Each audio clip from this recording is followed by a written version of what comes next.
Hello YouTube, Ron this side.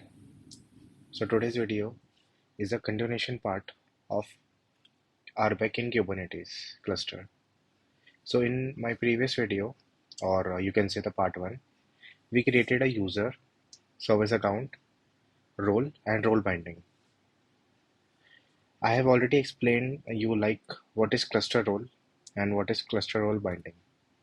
So in this video, we will be doing a practical demonstration like how you can create a user and a cluster role and bind the user as well as the cluster role using cluster role binding.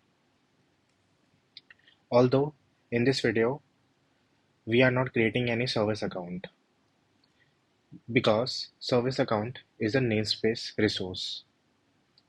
It means that if we have to create a service account, then we have to specify a specific namespace to it.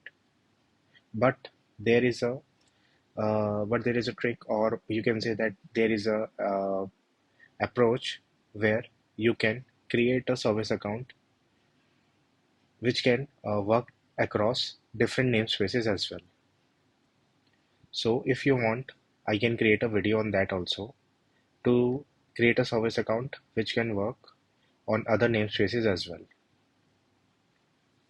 Okay, so in this video we are just focusing on cluster role and cluster role binding. To create the user, we are following the same steps which we have used in the previous video. So nothing new here. Only the change is, apart from Tom, we are just using a user Jerry. So these are the steps which I have updated in the namespace, and you can also follow the same. So let us not waste much time and directly jump to our Kubernetes cluster.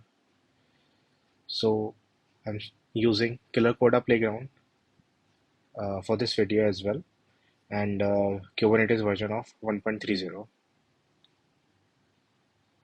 Same steps we have to follow, which we have already followed in our part 1 video.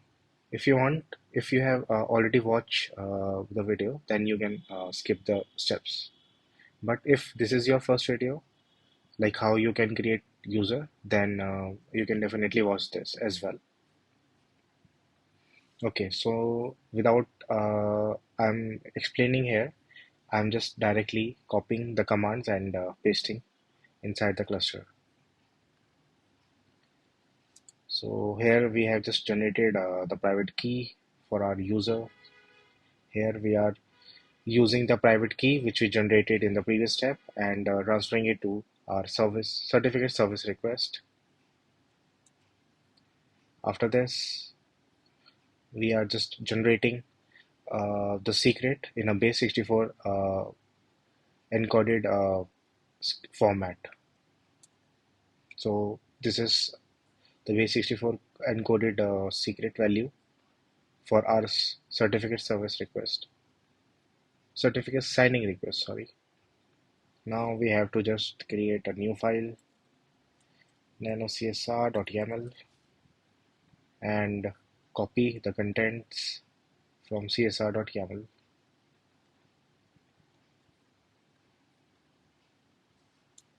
Now in the request, we just have to remove this comment as well as the value, and we have to update this with the base64 encoded value which we just generated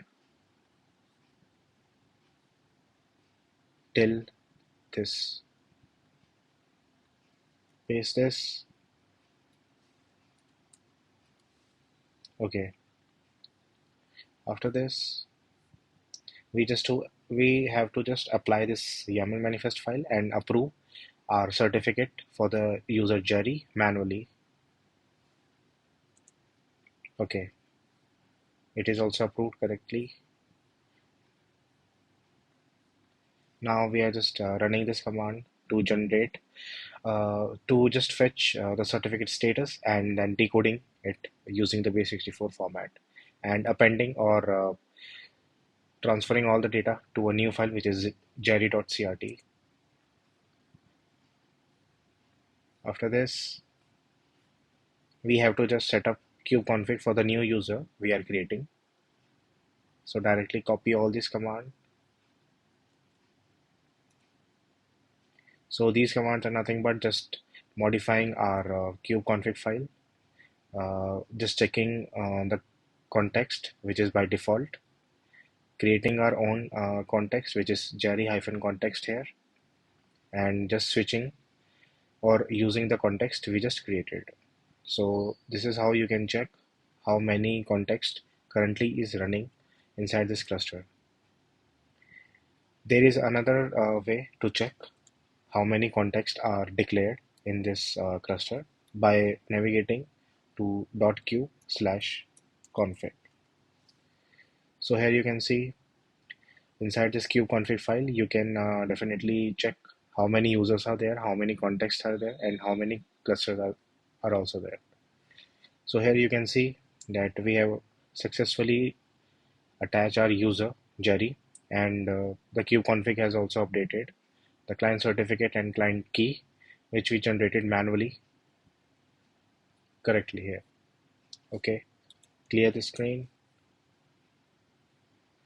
Now the important part, this YAML manifest file.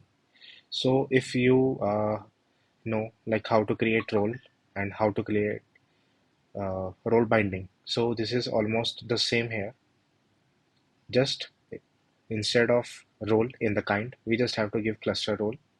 API version is also the same, name whatever you can give, and the rules are also same. So here I'm creating one cluster role, and the name is pod reader here, and inside this we have a API group which is core API group here, and this API group is means this resources is associated to this core API group. So here we are using pods and verbs/action. So this cluster role can only get, watch, and list all the pods across the cluster. So if you remember, in the role we have to pass namespace value as well. But in the cluster role and in cluster role binding, this is the main difference, that the resources or the rules we are creating, they are not namespace dependent. They are applied across the namespace or across the cluster. So here this is the cluster role 1, where we are just using get watch list for the pods. We are also creating cluster role 2, and the name is here is pod manager, and this cluster role is can create pods across the across the cluster. After this, we are creating a cluster role binding 1. API version is same here. Name we are giving is read pods user. So here in the subjects we are binding our user, which is Jerry, and we are referring the role or the cluster role which we have already mentioned above in the template, which is pod reader here. So here you can see that I am merging my user Jerry with cluster role pod reader, and this is possible because of cluster role binding. So this is my cluster role binding 1. After this we have cluster role binding 2, where I am adding my subject, which is Jerry here, and I am referring cluster role 2 here. As I have already mentioned that we cannot create service account because they are namespace dependent. So this is why I am using my Jerry user in both of the cluster role binding here. Only the difference is I am just using two different cluster roles here. So this is the YAML manifest file for creating cluster role as well as cluster role binding. So let us just copy this, go to the playground, create a new manifest file. Let us name this as Jerry RBAC.yaml. Paste this, get out of the file. Let us apply this file. So here you can see we are not able to apply. Why? Because we have switched the context to Jerry context, and that context has no permission to apply the manifest file. So for that we have to switch context to the Kubernetes admin, and then we will apply the same. So we just have to use command kubectl config get context. After this, now we just have to switch or use context Kubernetes -admin @Kubernetes. Okay, so let us clear it this again and now apply the manifest file. So yeah, here you can see that it has created our two cluster roles as well as two cluster role binding. So now let us check if we are able to use our user Jerry, and let us see if the verbs on and the action which we have declared here are working correctly or not. One second, I think I have not copied it correctly.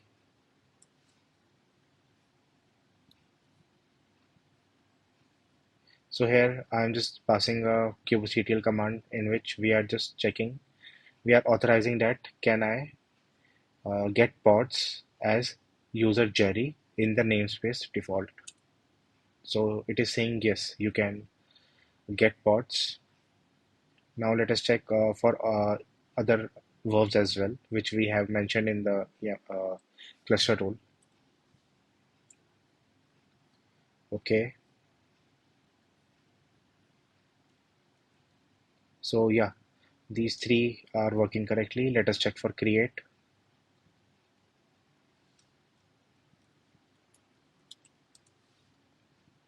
Yes, the server does not have a resource type create. Oh, sorry. Okay, my bad. Can I create pods? So yeah, because this verb and or action, it was declared or defined inside cluster role 2. So yeah, we have checked all the verbs which we have defined inside our both of the cluster roles, and they are working correctly. So let us check for for a different verb which we have not defined inside the YAML manifest file. So we are checking for delete if the user Jerry in the namespace default can delete the pods or not. So yeah, this it has given us the correct prompt, which is no here. So yeah, we cannot delete pods in the default namespace. So let us create a new namespace. So let us check how many namespaces we have. So okay, so let us create a new namespace test. So now we have a new namespace test inside our cluster. So let us create a pod inside this namespace and then check if the user can get the status or can watch the pods. So let us create kubectl create kubectl run nginx pod hyphen image of nginx, and the namespace should be test here. Okay, so it has created the pod. So let us check if it is running or not. Kubectl get pods hyphen and test.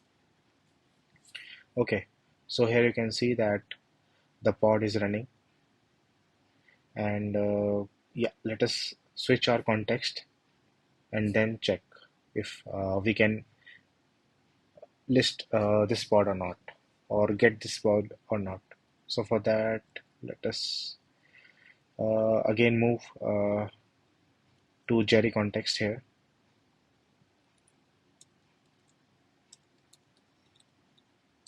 So we have successfully switched to context Jerry context. So now again run this command. So here you can see that we can check, or we can get the details of the pod running inside a new namespace using our own custom context. Now let us check for the watch. Yeah, so let us try to delete this pod. If delete pod -n test, oh, sorry, C. So we have get the error from server, pods nginx pod is forbidden. User Jerry cannot delete resource pods in API group in the namespace test. So it has correctly shown us the error message because it was desired, as a user Jerry does not have any permission, or any role or policy is not assigned to him which can delete pod in the given namespaces. So yeah, this was all for the demo for cluster role and cluster role binding. I hope I have added some knowledge for this, and I was able to explain you clearly like how you can use cluster role and cluster role binding inside the cluster. And I will emphasize you to play more on the policy, to create more policy, to create more complex scenarios using role binding, cluster role, and cluster role binding. So yeah, this was all for the video. Thank you so much, and have a nice day.